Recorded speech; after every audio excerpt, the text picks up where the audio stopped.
Youth ministry people, youth pastors, youth leaders, people in charge of scheduling youth stuff. Stay with me here.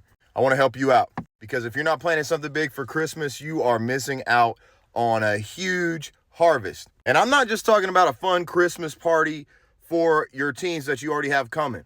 I'm talking about bringing in a huge crowd to your youth services all December long. See, I'm 10 years in youth ministry now, a lead pastor. I'm trying to help people out. And one of the things I've learned is that a theme night can draw a huge crowd.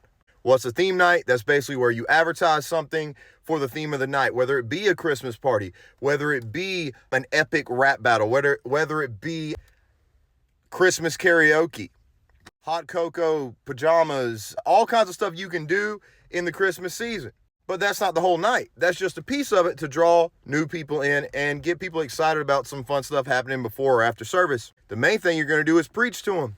You're going to give them the gospel. You're going to have your worship team do an amazing set. You're going to preach the message of Christ. Maybe even tie in the birth of Christ to a series on who Christ is, getting a lot of kids to know Jesus for the first time. See, if you just do fun theme nights just for the fellowship aspect, there's no word and there's no altar calls and there's no salvations, then you're missing out on a huge harvest. I'm big on Acts 2:42, which says they dedicated themselves to the apostles' teaching. They dedicated themselves to fellowship. That's what we do with these theme nights. We allow fellowship for the teenagers who you want to pull out of the darkness. You want to pull out of the grips of the enemy, but you've got to also give them something else to do. We don't just pull them out of the fun, quote unquote, we know it's not fun as Christians, of the world and then give them nothing else to do. Give them no new friends. Give them no opportunity for fellowship. That's why we do that. The rest of the verse, food, big on food. Food will draw a crowd in and it's biblical. Jesus was feeding people.